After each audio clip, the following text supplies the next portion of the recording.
En 2021, si tu as eu la chance de naître dans un pays riche comme la France, tu n'as presque plus besoin de gagner ta vie. Ce que j'appelle gagner sa vie, c'est survivre.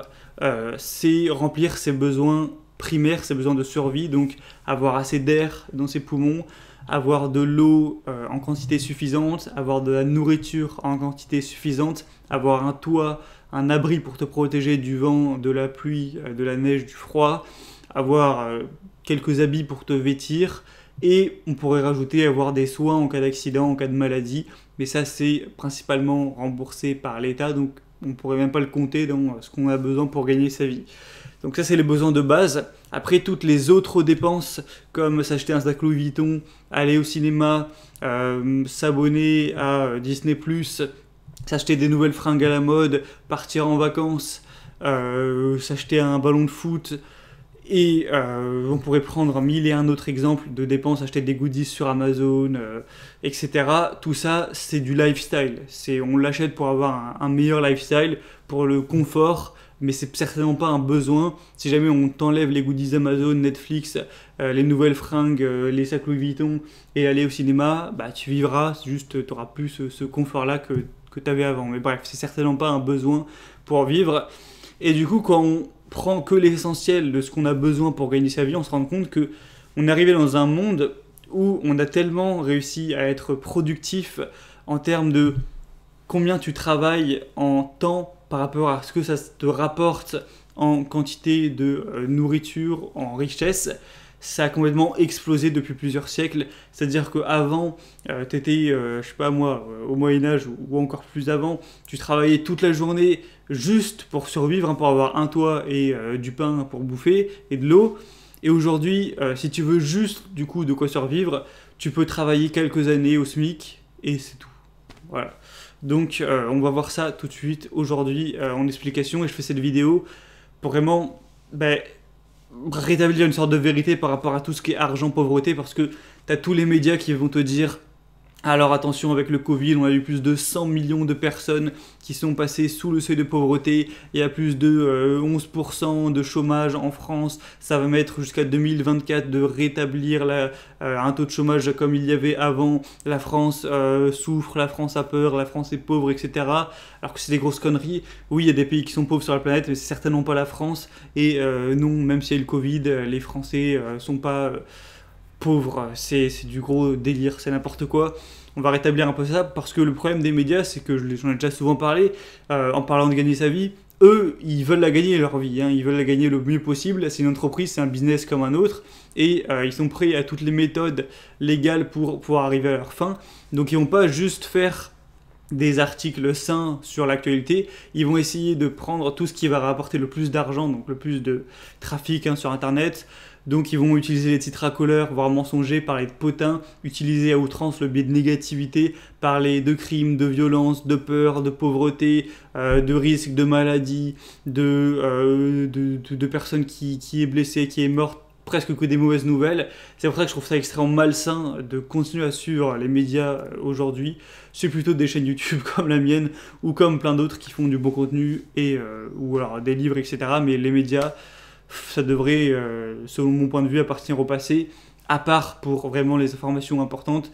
Tous les potins de mes deux ou les trucs de négativité, je vois pas en quoi ça apporte du positif au monde. Bref, donc imaginons qu'on veut juste gagner notre vie. Moi je dirais, voilà, en une phrase, avant, il y a quelques siècles, peut-être que oui, les gens travaillent pour gagner leur vie. À notre époque, plus personne ne travaille pour gagner sa vie, ou en tout cas, peut-être que les gens travaillent 10% pour gagner leur vie, mais 90% ils travaillent pour leur lifestyle, pour avoir un lifestyle.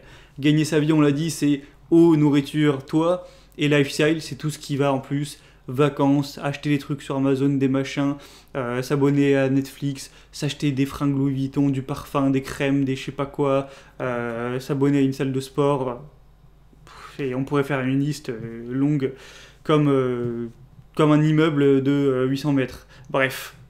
Donc, imaginons, je vais prendre quelques vidéos, enfin une vidéo par exemple d'un mec qui est minimaliste, donc qui essaye de dépenser peu par mois, et c'est certainement pas un mec qui tryhard ça extrêmement, qui veut dépenser le moindre centime, tout ça, qui vit dans la forêt.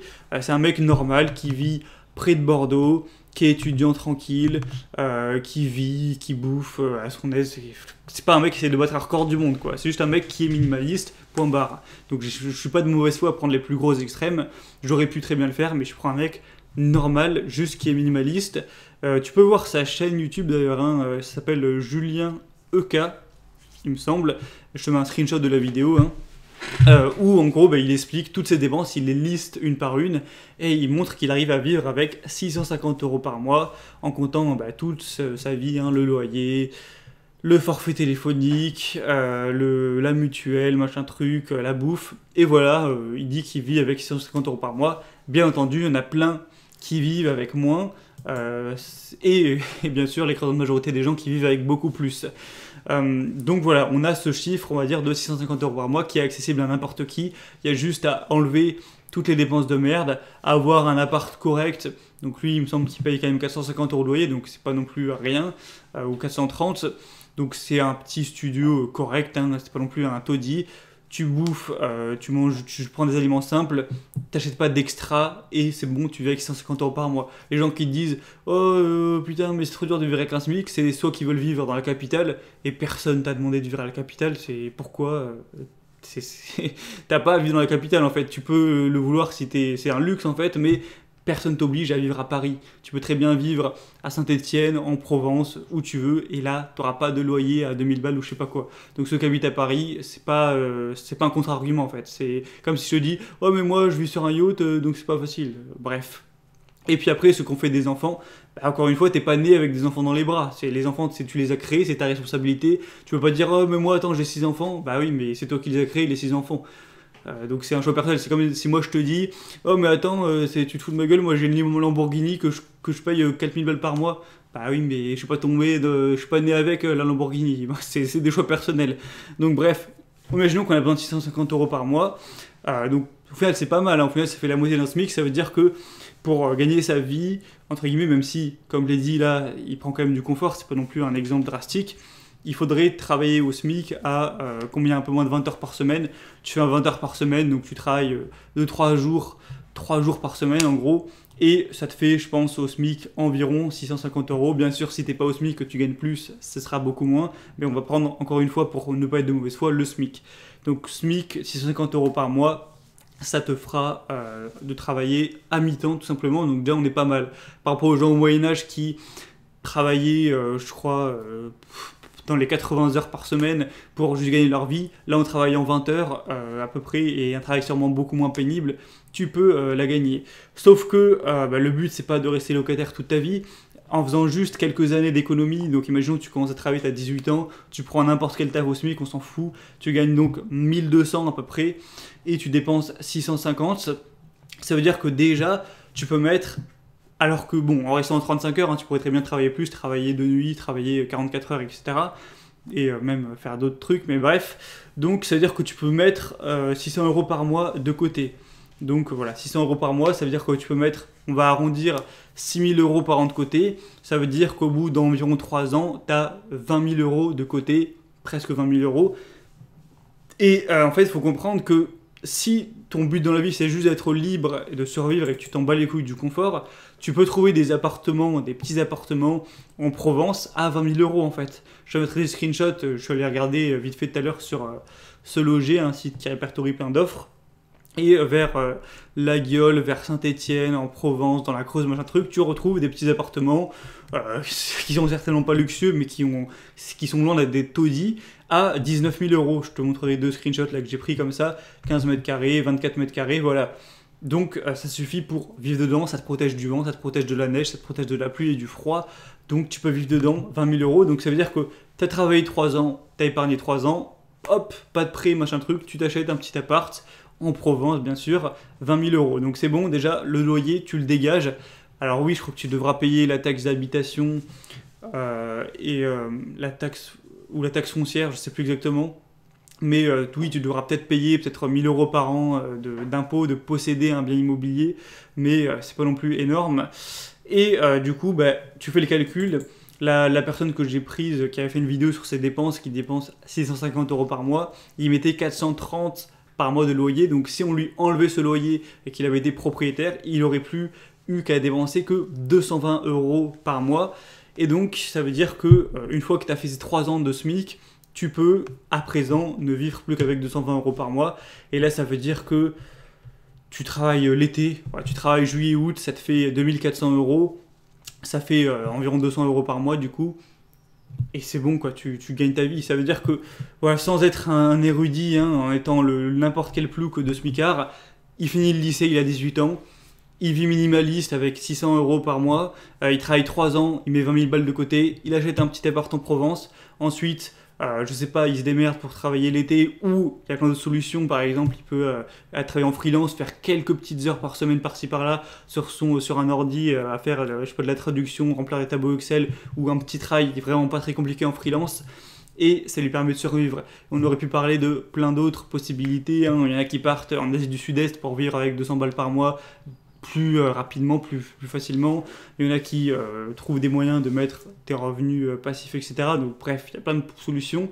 Mais là, c'est juste un exemple de voilà, travailler 3 ans, mettre 20 000 €, acheter un petit appart, et ensuite se démerder pour faire 200 € par mois, ou 2400 € par an. En gros, travailler peut-être 3 mois par an, et ça te permet d'avoir assez pour survivre.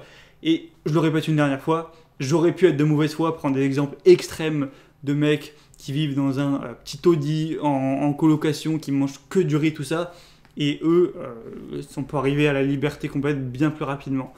Donc bref, c'est juste une petite explication simple pour montrer que dire voilà, le SMIC c'est trop dur, j'ai du mal à survivre et tout, c'est de la belle connerie. Soit c'est parce que t'es à Paris, mais personne t'a demandé d'aller à Paris. Soit c'est parce que t'as des enfants, mais personne t'a demandé d'avoir des enfants, donc c'est toujours une responsabilité personnelle. Et du coup, en France, le fait qu'il y ait le SMIC, ça fait que personne ne peut être pauvre. Et même si jamais tu ne trouves pas de travail, je sais pas quoi, il y a tout ce qui est RSA. En plus, j'en ai même pas parlé, mais il y a les aides sociales où ça t'offre le RSA. Je crois que c'est presque 500 € par mois, quelque chose comme ça. Donc, c'est complètement dingue, toutes les aides.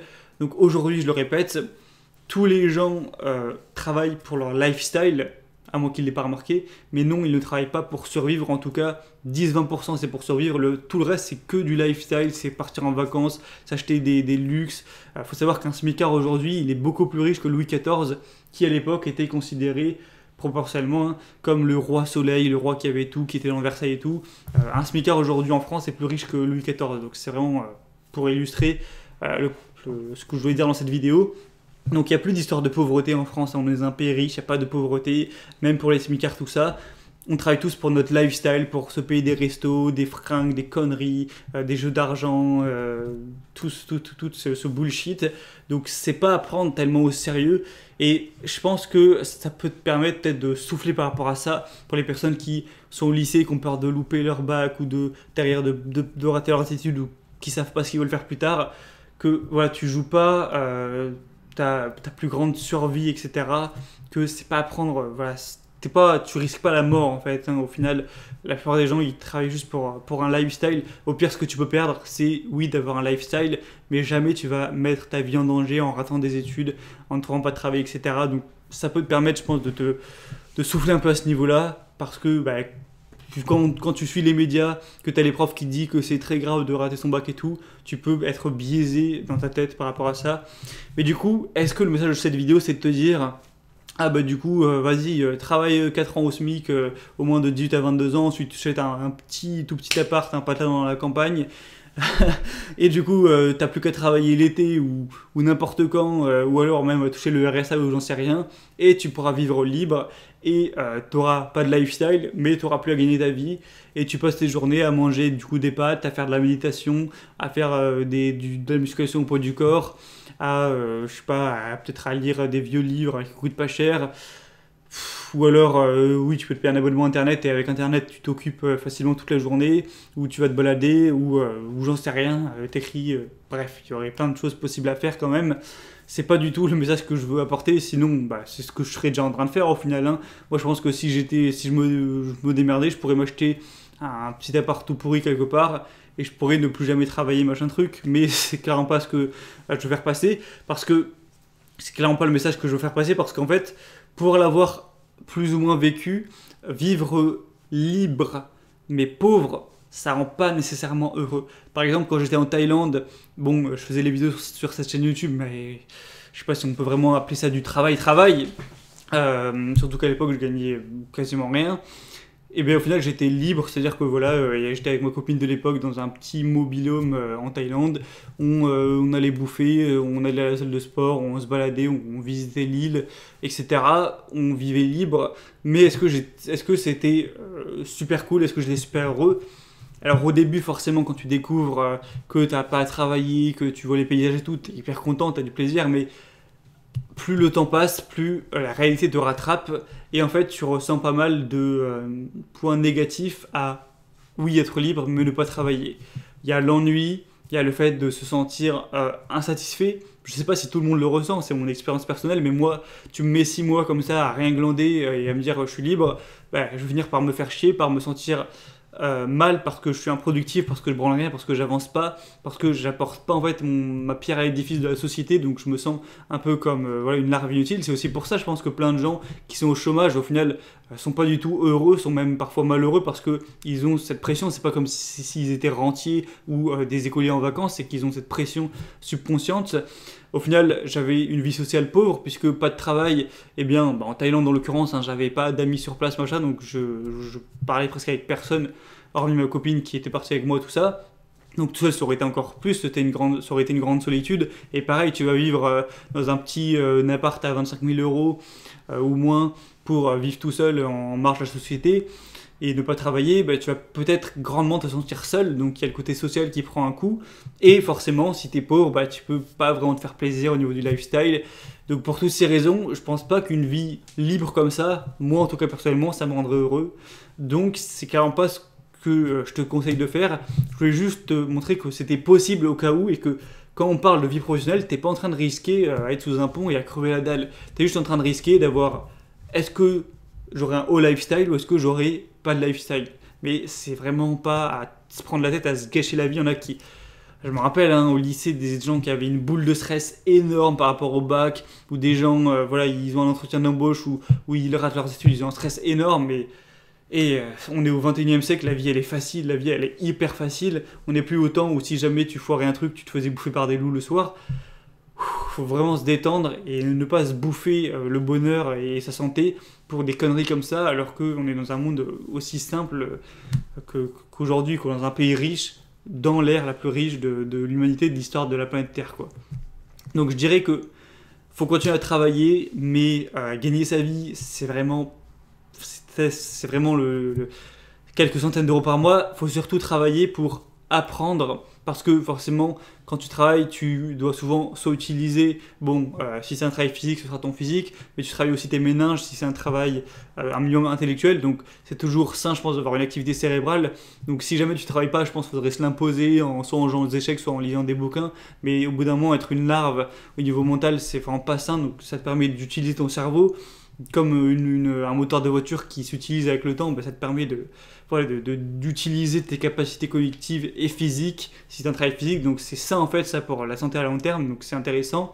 Deuxièmement, ça va t'apporter la satisfaction d'apporter ta pierre à l'édifice de la société, de ne pas te sentir comme une larve, comme une merde qui vit au crochet de la société. Si tu es un homme qui a une certaine fierté, je pense pas que tu peux être heureux à être au RSA, à vivre avec des aides. Tu dois vraiment te sentir, en tout cas si tu as une certaine image de toi-même, comme une merde, si tu as certaines valeurs. Donc ça te permet voilà, d'avoir cette satisfaction de te dire je gagne ma vie honnêtement, j'apporte du positif aux autres, mon travail a des bienfaits utiles. Si tu es restaurateur, si tu es maçon, si tu travailles dans le BTP, si tu travailles dans l'industrie, quoi que ce soit, si tu es payé, ou d'un moins c'est que tu as une utilité. Après il y a les cas spéciaux comme les gens qui travaillent pour une entreprise de cigarettes ou d'alcool ou jeux d'argent qui sont un peu bizarres, mais qui sont un peu hors normes, puisque là on peut pas dire que c'est vraiment bien pour le monde, mais bref, on va pas en reparler, j'en ai déjà parlé. Et troisièmement, ça va t'apporter du coup une vie sociale forcément. En général, à part certains travaux qui sont très solitaires, tu as des collègues, tu rencontres des gens, tu as des horaires, ça te met un peu dans la société. Et ça, c'est pas. Je sais qu'on critique énormément, et moi-même je l'ai critiqué, hein, la rat race, le fait d'être dans le moule, tout ça. Mais le fait d'être à l'inverse, d'être en Thaïlande sur une île et d'avoir besoin de parler à personne, c'est pas forcément non plus le bonheur. Les deux ont des défauts. Et je pense que c'est quand même positif d'avoir un cercle social que le travail peut t'apporter. Être tout seul sur une île, c'est vraiment pas la voie de la bonheur de parler à personne. Donc ça t'apporte une vie sociale, ça t'apporte des choses à raconter, des problèmes communs avec les autres citoyens. Donc oui, ça joue positivement pour ta vie sociale, tant que c'est pas abusé, que tu as du temps libre. Donc je pense que c'est positif. Et en plus de tout ça, bien sûr, ça te permet de gagner, non pas ta vie, hein, mais de gagner un lifestyle. Parce que gagner sa vie, on l'a dit, c'est aller grand max 600 €. Donc c'est 20 heures par semaine de taf au SMIC. Mais tout le reste, si tu gagnes 1200, 1500, 2000 et plus, c'est juste pour du lifestyle. Et il n'y a rien de mal non plus à ça, de se faire plaisir, à aller dans des restos, à faire des voyages, à acheter des trucs qui te font plaisir dans ta passion, etc. Sans rentrer dans le consumérisme stérile. Le lifestyle, il n'y a rien de mal à ça. Si ça te motive de travailler, c'est super quoi. Donc pour ces raisons, je pense qu'en fait, à bonne dose, quand tu mets tout ça en perspective et que tu as le choix de travailler ou non, travailler donc à bonne dose, donc pas s'acharner comme un malade ou faire un travail qui est extrêmement exécrable, désagréable, contre tes valeurs, avec des personnes que tu détestes, ou un travail qui va apporter des changements dans le monde extrêmement négatifs par rapport à toi et tes valeurs. Hormis tous ces travaux-là, quand c'est un travail sain pour toi, à bonne dose, je pense vraiment que travailler rend heureux. Et c'est pour ça que tous les milliardaires, Bill Gates, Warren Buffett, Donald Trump et tu peux citer plein d'autres milliardaires, continuent à se lever et à aller taffer tous les matins. Les mecs pourraient 100 000 fois ne plus jamais travailler de leur vie, ils ont 100 000 fois assez d'argent pour ne plus jamais se lever leur cul, et pourtant ils mettent leur costard, ils vont travailler tous les matins comme tout le monde. Est-ce que c'est parce qu'ils sont débiles? Est-ce que c'est parce qu'ils sont avides de pouvoir et qu'ils veulent toujours plus d'argent? Je pense que c'est surtout parce qu'ils ont compris, étant intelligents, hein, tu ne deviens pas milliardaire en étant con non plus, qu'ils étaient plus heureux à travailler que ce qu'ils ne le seraient à ne pas travailler. Quand c'est à bonne dose pour une cause à laquelle tu crois, travailler, ça te permet d'apprendre, d'avoir de la satisfaction, d'avoir plus de vie sociale, et aussi pour les personnes non milliardaires, ça peut augmenter ton lifestyle, etc. Ça peut te faire des projets pour l'avenir avec l'argent que tu gagnes. Et tout ça, ça te rend bien plus heureux qu'être libre et plus rien glandé. Et une vie où t'as plus à gagner ta vie, donc ok, t'as plus à te faire chier à travailler.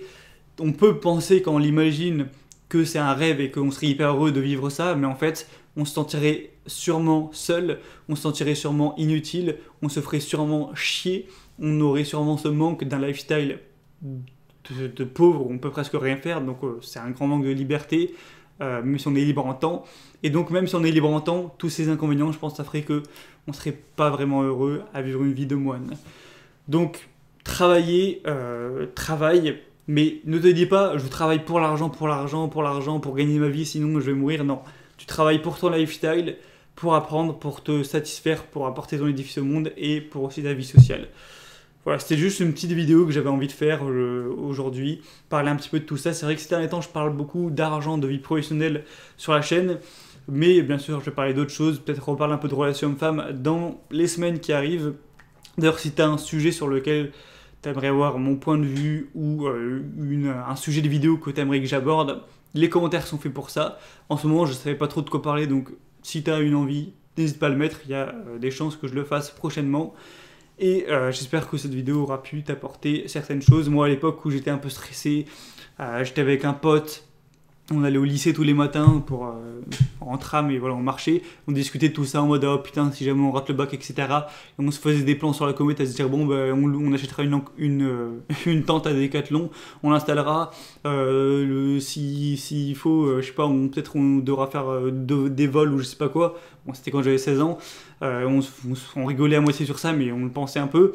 Du coup, de comment faire si jamais on rate notre bac, comme si la mort, la faucheuse nous attendait en cas d'échec, mais c'était de la belle connerie et ça s'est pas passé. Et si ça s'était passé, ça aurait pas été aussi dramatique que ce qu'on aurait pu l'imaginer de par ce que mettent dans la tête les médias, les profs, tes parents ou je sais pas qui. Bref, je te dis à très vite pour d'autres vidéos.